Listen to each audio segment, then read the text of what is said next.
Hello and welcome back to the Underground Channel. This is part 2 to my bug out mini house camper, whatever you want to call it, van build. And what I have is I'm going to turn the camera around. What I have is a 2500 series Chevy van. I'm doing the inside before I repaint the van. And it's in really good and remarkable shape. It only got 150,000 miles on it. My other Chevy van that I had just like this uh, was had over 780,000 miles on it when I sold it, and it was running like a brand new van. It never had a problem out of it. So that's why I picked and got me another one, and this is it. I've had this for a couple of years. Now, as I was telling you, I was going to tear this pop-up camper down because I'm going to turn it into a pulling cargo trailer until I can find me a regular 16-foot cargo trailer. This is the tarp that's going to go on the back of this. Um, I'll have to resew it, make it a little bit smaller and nice and tight so it looks like it came from the factory. But in here, I modified the bed. I had to cut over a foot, maybe about 20 inches off, and came up with this and put the railings all back to it. And these are sliders, so I can have a bed on the inside, or if I want, my tarps will or the back end of the tarp will fit back there and kind of a little bit under here, and I can shut the doors and nobody knows I have a pop out. So I just got this all fixed and measured up, and now I just gotta do some tack welding. I'm thinking I'm going to use some steel to mount this thing on, and then this will all slide out just like on a pop-up camper all the way out, and then you'll have the tarp on it just like a pop-up tent, and then the doors will just be open, and I'll fix some latches or something. But another thing I'm going to do is I wanted storage place under here.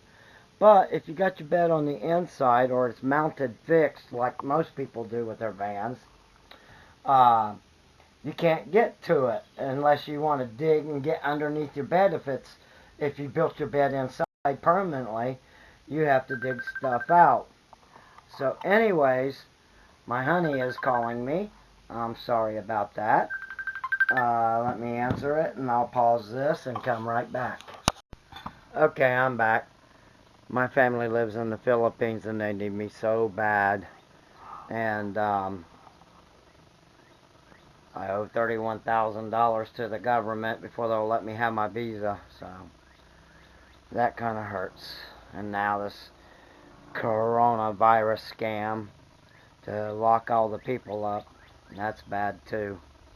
But anyways, I'm going to put another one of these down here, and then when I want to bring stuff out, my kitchen, I can have a bring it out if I want to, like a teardrop, or if I need my stuff, instead of having to crawl under the bed, I can just slide it out and slide it back in. And once I figure out how I'm going to build the frame inside to hold the bed so this thing will slide in and out, then this will serve as a couch and a bed. And I will put a backing on it with hinges. So when I want to lay on it in the bed, I just put it down. Or if I want it up, then I got a couch. A 50-inch screen TV is going up there, believe it or not. And that's how far I got in part 2. This is the second day I've done this. Tomorrow I'm gonna figure out the frame and see what I can do and get it sturdy, and I'll probably have to weld to the bottom of the floor and use some steel. So without further ado, please make sure that you subscribe, click the bell, so you can see part 3 and how I come along. I can only do what I got to do with what little bit of money, and as I get a little bit of money, then I go to the next stage. And then I'm going to put a hot and cold running water in here, and probably some kind of furnace and an inverter and everything, uh, so I can have electricity for shore power.